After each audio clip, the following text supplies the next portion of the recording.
right, so let's write the equation of a line tangent to a curve. So we're going to write the equation of a tan line. So let's start with a line, or a curve, excuse me. We're going to write the equation of the line. Let's start with a curve. How about, let's see, y equals x minus 3 squared plus 2. Oh, and let's make it negative. All right, so we have a downward facing parabola with a vertex at 3 and 2. So that's going to be 3, 2. It's downward facing, and let's see, the y-intercept, if this is 0, negative 3 squared is 9, negative 3 squared is 9, negative 9, plus 2 is negative 7. So it's going to be shaped about like this. And I'm not going to concern myself so much with where the x-intercepts are. So what if I want to know the shape of this graph at whenever x equals 10? Okay, not the shape of the graph. Well, the shape of the graph, that's kind of what it tells me. What I want to know is, what is the equation of this line tangent to the graph at 10, which tells me exactly what the shape of that graph is at that infinitesimally little small point. So let's write an equation for this line tangent to this curve at x equals 10. The first thing I want to find is the slope of that line, because after I have a slope, then having a point, and I would have a point because if x equals 10, I can plug this in and find out what the value, what the coordinates of the point would be. I could write an equation, but I can't do any of that unless I have a slope. So first, I want to show you a different form of the equation for the derivative, or the formula. So the f prime of x can also be written as the limit as x values approach some c, which means I'm actually looking for this 10, right? Because I have an x value, so I can rewrite it using an x value, of the f of x minus the f of c over x minus c. Now, we haven't gotten rid of the 0 in the denominator problem because x values approach c means c minus c equals 0. But I have gotten closer to being able to work with the actual function rather than with delta x values. I think before I start plugging things in too, I'm going to go ahead and expand this. I think it'll be easier to work with as a polynomial rather than in this form. So I have negative x squared minus 6x plus 9 plus 2, and that would be negative x squared plus 6x minus 9 plus 2 would be minus 7. I also think it would be more convenient if I went ahead and found my f of c at this stage. So rather than putting in c values for x values, I can put in an actual numeric value. So I'm going to say that the f of 10 for this function equals minus 10 squared plus 6 times 10 minus 7, and that would be minus 100, yikes, plus 60, okay, that's better, minus 7. So negative 100 plus 60 is negative 40, minus 7 is negative 47. Okay, so now I have things I can plug in here. I have the limit as x values approach 10 of f of x, negative x squared plus 6x minus 7 minus 47, that's my f of c, over x minus 10. Okay, so let's clean this up. Limit as x approaches 10 of negative x squared plus 6x minus 7 plus 47 is 40, plus 40 over x minus 10. Well, I think that negative is going to mess me up, so let's take x squared factoring out a negative, x squared minus 6x minus 40. So now this would be x, let's see, negative 40, negative 6 minus 10, and x plus 4. All right, so that works for me. So I factored out a negative to do that, so I have the limit as x approaches 10 of the negative I factored out, the factors I got after doing that.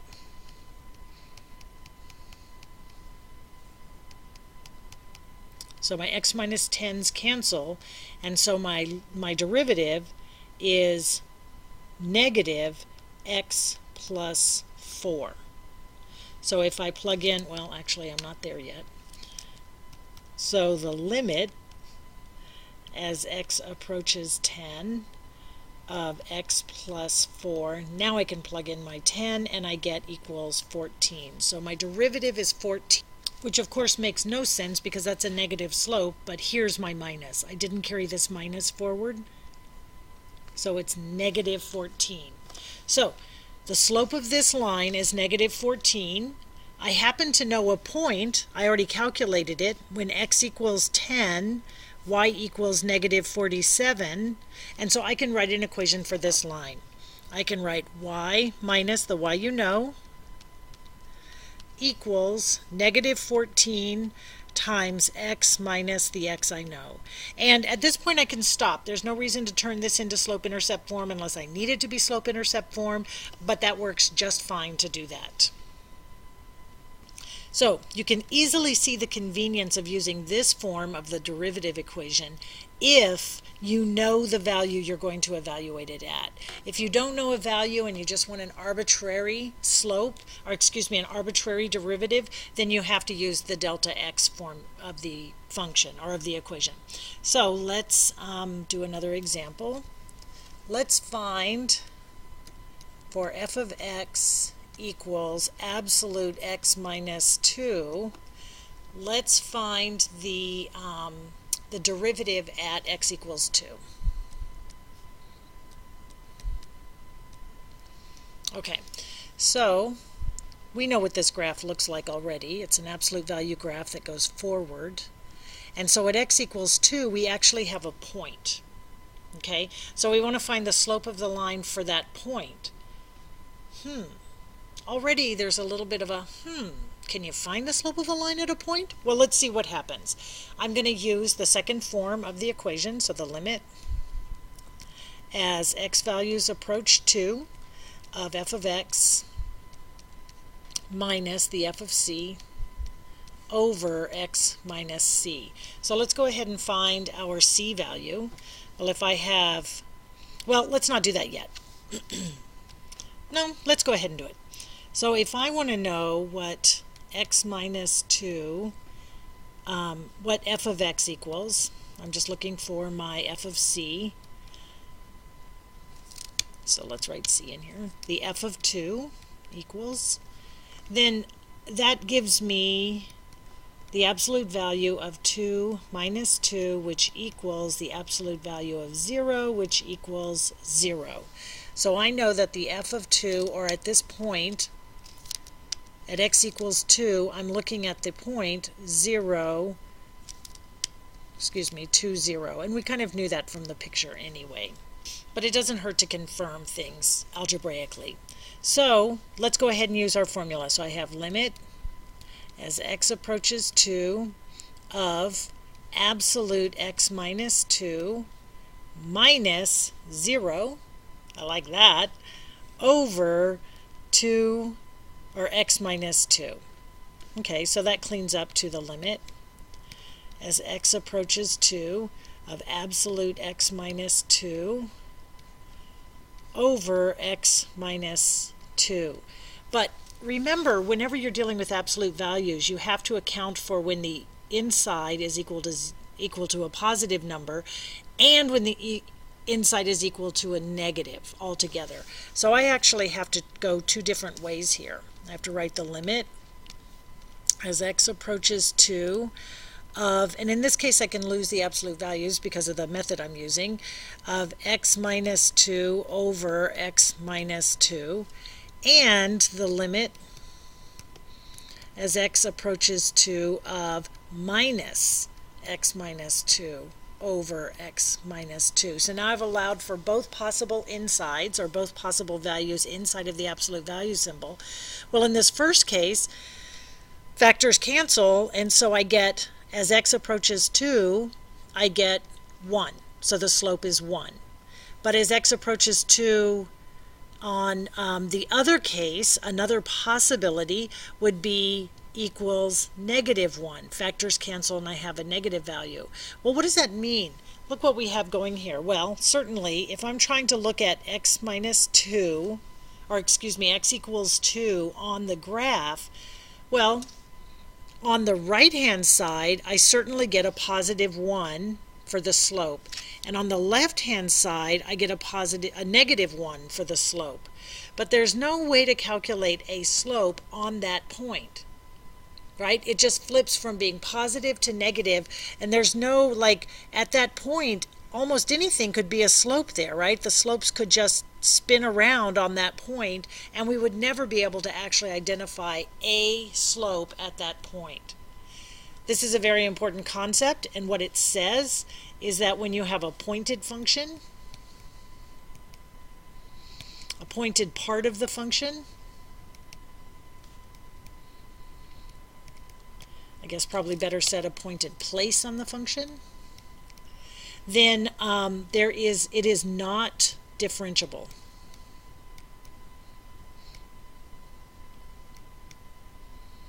But certainly it can be piecewise differentiable, right? We can say, well, the limit as x values approach 2 from the right equals 1, right? So the derivative as x values approach 2 from the right equals 1, and as x values approach 2 from the left equals -1. It's certainly continuous because we know that we can plug 2 in and we just get 0, which is a perfectly good number, but it's not differentiable at that point. Let's do another example. So in this case, we want to find the derivative of the function, or we want to write an equation of the line for the function x to the 1/3 at x equals 0. Okay, well, let's go ahead and do our preliminary work. We can say that the f of 0 equals 0 to the 1/3, so that equals 0. Plug it into our formula, or our definition of the derivative. The limit as x values approach 0 of x to the 1/3 minus 0 is our f of c over x minus 0.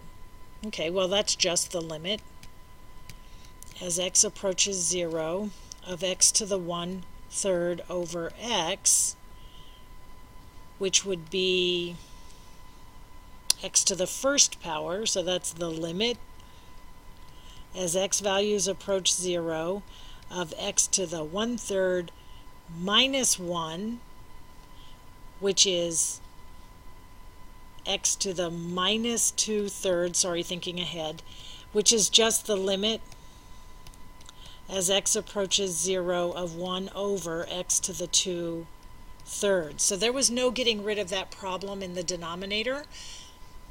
So we need to do a visual or a logical evaluation. And remember, we talked about if we're not actually letting the denominator equal 0, we haven't caused this function to be undefined. But in any fraction, if values in the denominator are getting smaller and smaller and smaller, which is exactly what happens at 0, they get closer and closer to 0, meaning they get smaller and smaller, then the limit itself approaches infinity, either positive or negative infinity. Since it's a positive function, it goes to positive infinity. So that means that the slope of the line is getting closer and closer to a vertical line. And we know that the slope of a vertical line is undefined. Therefore, this function is also not differentiable at x equals 0. So let's sketch up real quick a picture of this. The function looks like this. And you can see that this is vertical, this area of the function is vertical, so the tangent line would absolutely be vertical, and we can't define a vertical line by slope, or we can't find the slope of a vertical line. So in this case, this would be another function that is continuous. It has a value at f of 0. It also has a limit. You can approach from both sides, and you would approach 0. By looking at the graph, you can see that, but it's not differentiable at 0. So let's do a quick review of what we've done. In writing equations for lines that are tangent to a graph, a number of things can happen. First of which, you can get a good slope to work with, and if you have a point, then you can plug in the value for the x value and y value and get an equation for a line. Or you might end up getting a function that is not differentiable, in which case you get something that you can't work with. We don't have a slope for that line. We have two slopes, and one line can't have two slopes, and so we get a function that's undifferentiable at that point. Also, you could end up getting a infinite or a vertical line for your slope, and a vertical line is undefined as well, which means we can't write the equation of the line, the tangent line, which means that it's not differentiable at that point. Luckily, most of the time, our problems will work out much more like the first one, which is very pretty, where we can get an equation for the tan line, we have an equation for the function, we know everything that's going on everywhere.